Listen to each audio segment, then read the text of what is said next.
একজন মেয়ের বিয়ের আগে অনেক শখ থাকে, বিয়ের পর সব শখগুলো তার স্বামীর হয়ে যায়।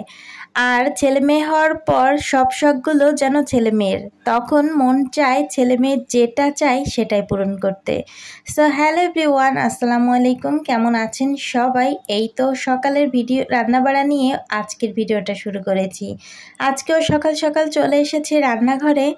এসেই প্রথমে ভাতটা বসিয়ে দিচ্ছি। তেমন একটা কিন্তু কেউ উঠেনি, হালকা হালকা অন্ধকার রয়েছে।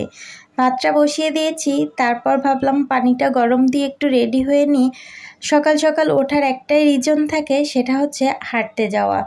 এখন আমি সকালবেলা হাঁটতে যাই, হাঁটতে না গেলে আমার কেমন যেন ভালো লাগে না। আর দিন দিন শরীরটা এত বেশি বেড়ে যাচ্ছে, মনে হচ্ছে হেঁটে কিভাবে একটু নিজেকে কন্ট্রোলে রাখা যায়। তারপর হেঁটে চলে এসেছি। এসেই এই তো ঢ্যাঁড়সগুলো ভাজি করতে বসিয়ে দিয়েছি। আর যখনই ঢ্যাঁড়স আনে তখনই চিন্তা করি হয় ভর্তা নয় ভাজি করতে, কারণ আমার মেয়ে ভাজিটা ভীষণ পছন্দ করে আর ভর্তা দিলে তো আরও পছন্দ করে। যেহেতু ভাতটা উতলাচ্ছিল তখন আমি বাসায় ছিলাম না, থাকলে অবশ্যই ওর জন্য 2টা হলেও ভর্তা দিতাম। তারপর এই তো কাপড় চোপড় ধুয়ে কেচে পরিষ্কার করে ছাদে দিয়েছিলাম। এত বেশি গরম আর রোদ্দুর ছিল, সব শুকিয়ে গেছে। তারপর এই তো নিজের হাতে গাছ থেকে কিছু বেগুন ছিঁড়ে নিয়ে এসেছি। আর আজকে বেগুন দিয়ে কই মাছ দিয়ে রান্না করব। আর এই দেখুন সব বেগুনগুলো আমার হাতে গাছে। আর যাই হোক, এই তো এখন মাছগুলোকে সুন্দর মতো সাজিয়ে গুছিয়ে একদম ভাজি করার জন্য রেডি করে নিচ্ছি। এরপর এই তো মাছটা ভাজি করে তারপর রান্নাটা বসিয়ে দেব। আর এই মাছটা আমার মেয়ে অনেক বেশি পছন্দ করে। আগে আমি খুব পছন্দ করতাম, এখন আর নিজের পছন্দের গুরুত্ব তেমন একটা দেওয়া হয় না। মেয়ে আর হাজবেন্ডের পছন্দের গুরুত্বটাই বেশি দেওয়া হয়। যাই হোক, তারপর এই তো কিছু ডাঁটা শাক হাঁটতে যেয়ে কিনে নিয়ে আসা হয়েছে, সেটাকেই এই তো সেদ্ধ করতে বসিয়ে দিচ্ছি। ডাঁটা শাকগুলো এত বেশি ভালো ছিল কি বলবো। সেদ্ধ করতে দিয়েছি তো কতটা দেখলেন। এই তো কিছুক্ষণ সেদ্ধ করার পর একদম কড়ার তলাতে চলে গেছে। এখন ভালো করে একটু ঘুটে পানিটা শুকিয়ে নিয়েছি। তারপর পেঁয়াজ, রসুন আর কাঁচামরিচ দিয়ে এটাকে এখন বাগার দিয়ে নেব।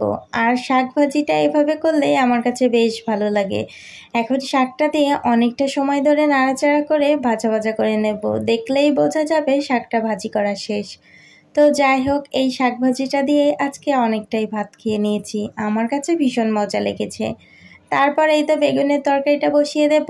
আর বেগুনের তরকারি বসানোর জন্য পেঁয়াজ, কাঁচামরিচ একটু তেলের ওপর ভাজি করে নিয়েছি, তার ভেতরে একটু লবণও দিয়েছিলাম। এরপর এই তো আলুগুলো দিয়ে দিয়েছি। এখন অল্প করে একটু পানি দিয়ে দেব। আর পানিটা দেওয়ার পর হলুদ আর একটু জিরা, রসুন, আদা বাটা দিয়েছি।